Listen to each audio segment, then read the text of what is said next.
बिस्मिल्लाहिर्रहमानिर्रहीम। मोहतरम नाज़रीन, गम की बड़ी कार्रवाई ये है कि गम तुम्हें बहुत ही नरम कर देता है। अगर गम ना होते तो इंसान पत्थर ही रहता। माँ, सफ़र आपके साथ बहुत छोटा सा रहा, मगर आप यादों में रह गई उम्र भर के लिए। अपने गमों और परेशानियों को सीने में दफन कर दो। अगर इन्हें चेहरे पर सजाओगे तो कमज़ोर हो जाओगे। खूबसूरती की तलाश में हम चाहे पूरी दुनिया का चक्कर लगाएं, अगर वो हमारे अंदर नहीं तो कहीं नहीं मिलेगी। कामयाब औरत वो नहीं जो पैसे कमा सके, बल्कि कामयाब औरत वो है जो घर को संभाल सके और अपनी काबिलियत से घर को जन्नत बना सके। एक वफादार औरत हज़ार खूबसूरत औरतों से बेहतर है। दूसरों को इज़्ज़त सिर्फ वही आदमी दे सकता है जो खुद इज़्ज़त वाला हो।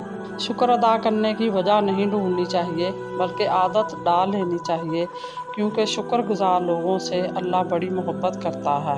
खूनी रिश्तों में जब दूरियां बढ़ जाती हैं तो अपनों की खबरें गैरों की ज़बानी सुनने को मिलती हैं। वो लोग किसी के नहीं होते जो दोस्त और रिश्तों को लिबास की तरह बदलते हैं। कुदसिया बानो कहती हैं, मोहब्बत का ताल्लुक जिस्म से नहीं रूह से होता है। रूहें अगर हम आहंग हों तो फासले, वक्त और हालात कुछ मानी नहीं रखते। वासफ़ अली वासफ़ कहते हैं, अगर आपने अपनी मौत आसान करनी है तो दूसरों की ज़िंदगी आसान कर दो। आपकी शख्सियत का म्यार इस वक्त गिरने लगता है जब आप हद से बढ़कर लोगों को मुयस्सर होने लगते हैं। जलालुद्दीन रूमी फरमाते हैं, हकीकी सुकून सिर्फ इस वक्त मिलता है जब आप तन्हाई में खुदा से लो लगाते हैं।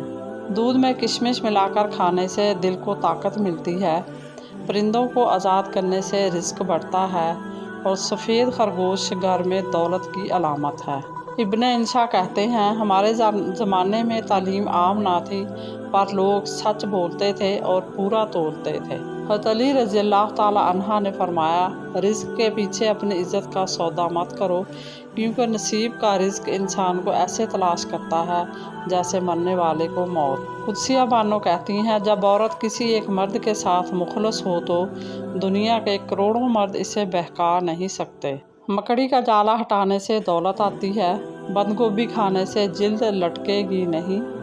रोज़ाना कच्ची अदरक के इस्तेमाल से बढ़ती उम्र छुप जाती है और चेहरा जवान नज़र आता है।